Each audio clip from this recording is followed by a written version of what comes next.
Hello, my name is Dia Sayed, and I'm currently a student at the King's University. I have 7 years of sales and management experience, and I'm here today to talk to you about leadership. Today, we'll discuss the trait theory of leadership. I'm sure there are some qualities of a leader that most of us would like to see, such as honesty and hardworking. But are traits such as these necessary to be a good leader? Scientists have wondered this too. Over the last 100 years, researchers have tried to narrow down traits to define what makes up a good leader. There is some research that has proven that there are 5 main traits that a leader possesses. This includes intelligence, self-confidence, determination, integrity, and sociability. There was still, however, a wide variety of traits that a leader possessed that are not the same in every individual. They also found that leadership can be situational and that some traits are better used in certain situations rather than others.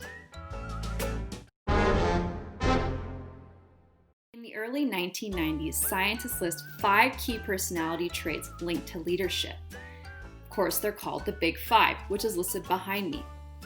The Big Five consisted of neuroticism, which is a tendency to be insecure and anxious, extroversion, which is a tendency to be sociable and assertive, openness, which is a tendency to be informed, creative, and curious, agreeableness, which is a tendency to be accepting, conforming, and nurturing, and finally, conscientiousness, which is a tendency to be thorough, organized, dependable, and decisive. They found that the key and top personality trait for a leader is extroversion, followed by conscientiousness, then openness, then a low neuroticism, and finally agreeableness. Do you agree with this?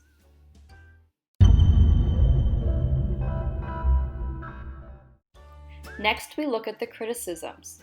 First, the trait approach cannot provide a definitive list of traits. Secondly, it has failed to take situations into account. A third point is that this approach has highly subjective opinions on what the most important leadership traits are. Finally, it has not addressed how leadership traits affect group members and their work.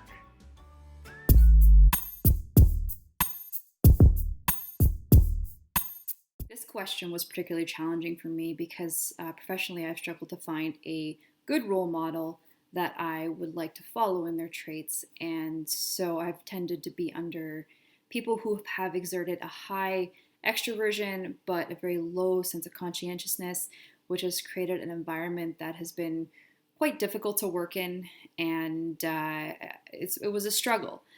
I've also been in positions where the company or the organization had encouraged agreeableness and discouraged openness, which then those people who had a high level of agreeableness were able to move on and become leaders in that organization.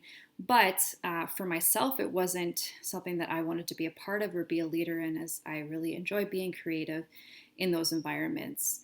A trait that I admire in a leader and would like to see more in a leader is the ability to be sociable, but also have a high level of emotional intelligence.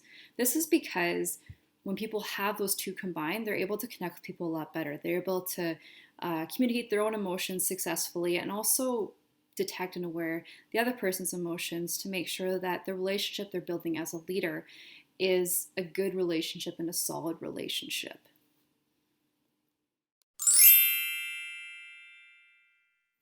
Like my comment earlier, I've seen leaders who have certain personality traits excel in situation, and the same leaders in different situations just fall flat in their face. And I am no exception to this. I have had my fair share of incidences, and I've definitely learned from those incidences. What's interesting is I find that, in an organization, there's not really one situation a leader will be in that they always need that personality trait. That there's going to be multiple situations that they're going to have to use different traits that they've learned to lead in those situations. So either they are forced to strengthen their weaknesses, or if they really can't do that and they admit that, then hire somebody who has the ability to lead in that way with your team. And that takes a great deal of courage to admit that you're not good at something, especially when you're the leader of the organization. And once again, I've been in these situations before, and it's scary, and you feel like you're going to lose respect, but you find that your team really respects you more because they have weaknesses, and also you're not afraid to admit your weakness as a leader as well, too. Absolutely. And this is really about knowing your team and their strengths and weaknesses as well, too. There's an interesting example actually in a study that was done about intelligence and on how a leader with a IQ that was incredibly higher than his or her team would have issues leading that team, whereas a leader who had about 1 point above the mean of that specific team had more success connecting and leading that team.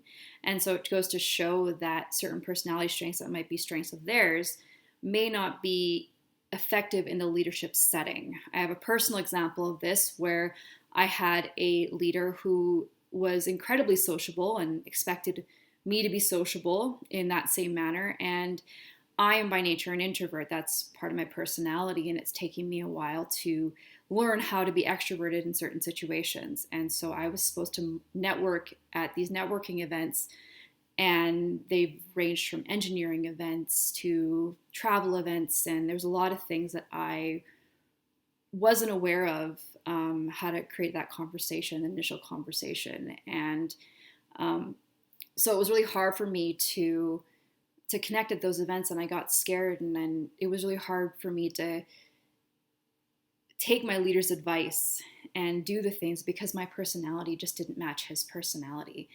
And so it was a very interesting time. I do, however, can confidently say that my networking abilities have definitely gotten better, and by being thrown into the fire, I've learned how to network at least a little bit better than I was before, and I continue to grow in that area as well. I do agree with the Order of the Big Five, except I would switch low neuroticism and agreeableness. The only reason why is I think agreeableness, at least the accepting and nurturing part of it with your team, is really important to connect and be with your team and be able to develop that good relationship. Another thing that I find I value in a leader is adaptability, and that would directly link to using traits, different traits in different situations to lead effectively. And I have definitely have seen this in good leaders, and I've also experienced this myself, although it provides challenges for me, but they're good challenges as well too.